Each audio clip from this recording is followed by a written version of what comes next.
তো আমি জাস্ট একটা কথাই গিয়ে বলবো, ভাই গরমকালে কেন পুকুরটা এখনো আছে।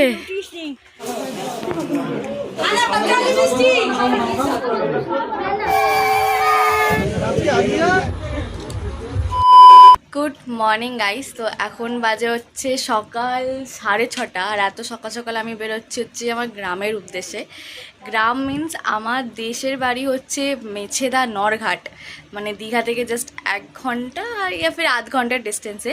তো আমি 10 বছর পর দেশের বাড়ি যাচ্ছি। থেকে বড় মানে কান্নাও পাচ্ছে যেতে, বিকজ প্রচণ্ড গরম। 6:30 বাজে এমন রোদ্দুর বেরিয়েছে, মানে পুরো গাফা পুড়িয়ে দেবে। যাচ্ছি কারণ আর বড়দাদুর ছেলের ছেলে। তো আমি জাস্ট একটা কথাই গিয়ে বলবো, ভাই গরমকালে কেন বিয়ে করার ইচ্ছে হচ্ছে। গরমকালে কে বিয়ে করে, মানে এত গরম।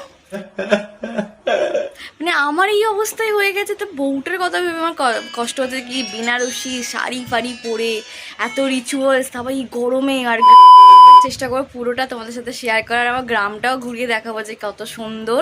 ভিডিওটাকে লাস্ট পর্যন্ত দেখো, আর চ্যানেলে নতুন হলে নিশ্চয়ই সাবস্ক্রাইব করো। তো চলো ভিডিওটা স্টার্ট করা যাক।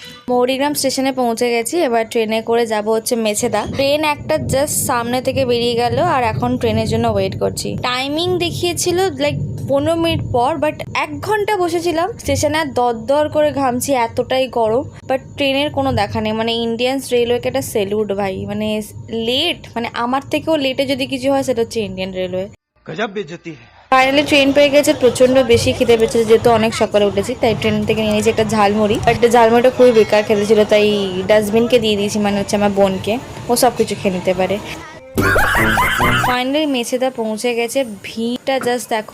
আর এরা দুজন একদম হাত পা ছেড়ে চলে যাচ্ছে, আর আমাকে বানিয়ে দিয়েছে কলি। বাসে জানলা সিট পেয়ে তো খুব খুশি হয়েছিলাম, বাট যাই বাসটা চলা শুরু হলো, এত বেশি গরম হাওয়া, মানে আমি ভাবছি আমি কেন জানলা ধারে বসলাম। बेकार है भैया, मैं तो टूट गया। নন্দকুমার পৌঁছে গেছি, নন্দকুমার থেকে আর একটুখানি যেতে হয়, ফাইনালি পৌঁছে গেছি। আর এই যে মাঠে প্যান্ডেলটা দেখছো, এটা আমাদের বিয়ে বাড়ির প্যান্ডেল। পুরো জমিটা দেখছো, এটা পুরোটাই আমাদের। मैं अमीर हूँ, बहुत पैसा है मेरे पास। এই পুকুরগুলো দেখতে পাচ্ছি, পুকুরগুলো আমি যখন এসেছিলাম তখন টাটকা মাছ ধরার খাওয়া হতো, মানে সেই যে টেস্ট মাছের মানে কোথাও নেই। এখানেই বিয়ে হচ্ছে, এসে শরবত টরবত খেয়ে সবাই দুপুরে ভাত খাওয়ার জন্য ডেকেছিল। দুপুরে ভাতের মেনুতে ছিল ভাত, ডাল, পটল দিয়ে আলু দিয়ে তরকারি, আর বইতালটা বেসিক্যালি কুমড়োর কিছু একটা ছিল, যেহেতু আমি কুমড়ো খাই না তাই নিইনি। আমাদের মন্দির, মানে এখানে যে ঠাকুর আছেন হচ্ছে মা বিশালক মহাদেব, মা মনসার মূর্তি আছে।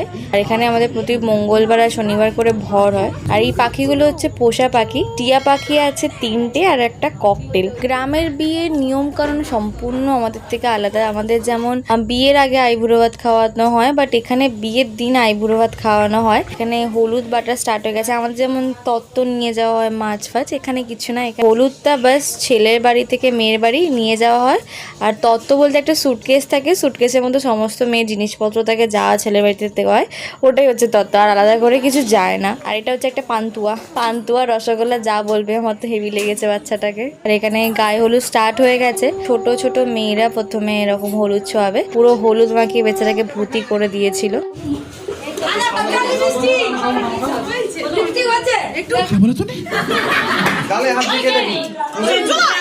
ছিল সব থেকে হাইয়েস্ট টেম্পারেচার, লাইক 45 ডিগ্রি ছিল। ভোল্টেজ প্রচন্ড লো। কিভাবে ঘুমিয়ে পড়েছিলাম, এই চোখগুলো পুরো ফুলে টুলে গেছে।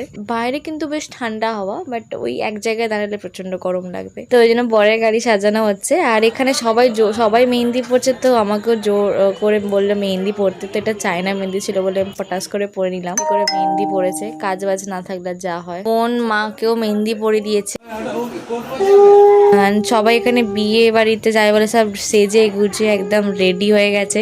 আর এখানে বরণ পর্ব চলছে। আর এখানে আশীর্বাদ এরম ভাবে করায়, মানে এরকম উপর হতে হয়, আর সবাই ওপর থেকে ধান দুব্বা এরকম ফেলে দেয়, মানে আলাদাই। তো বরমশাই গাড়িতে উঠে পড়েছে, এবার যাচ্ছে বিয়ে করতে। তো বাসে উঠে পড়েছি। কনে যাত্রীরা যারা আবার একটা হাতে করে গোলাপ আর চন্দনের টিকা দিয়েছে, একটা মানে রিচুয়ালস আর কি, বেশ ভালো লাগলো দেখে। অনেক ভিড় হয়ে গেছে, তো আমরা সবাই এবার ব্যাক মোড়ে মাঠে চলে গেছি, মানে স্টলে খাবার খেতে।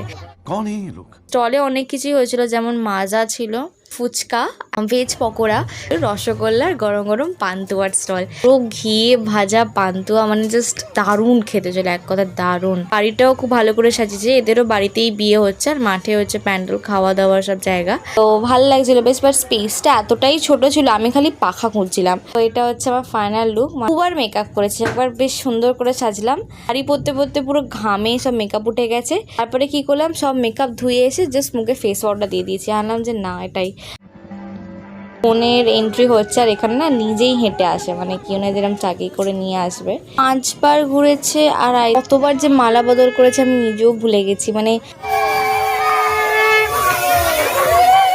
দেখছি মালা বদল করেই যাচ্ছে আর কোনো পুরোহিত নেই এখানে, না আলাদাই ব্যাপার, নাপিতই বিয়ে দিল। তারপর এখানে আবার ফটোশুট শুরু হয়ে গেছে। যাই হোক, কংগ্রাচুলেশন দুজনকে, বেশ ভালো লাগছে। আর এটা হচ্ছে লাভ ম্যারেজ। পর অনেকটা রাত্রি হয়েছিল তাই খেতে চলে এসেছি। ফার্স্টেই ছিল স্যালাড, ফ্রাইড রাইস, পনির চানা মশলা। তো মানে ফার্স্টেই এটা। আর খাবারের মেনুর ভিডিও অলরেডি চ্যানেলে আপলোড আছে, প্লিজ এই ভিডিওটাকে লাইক অ্যান্ড সাবস্ক্রাইব করো। আর পার্ট 2 এর জন্য ওয়েট করো, রিসেপশনের ব্লগটা খুব তাড়াতাড়ি আসছে।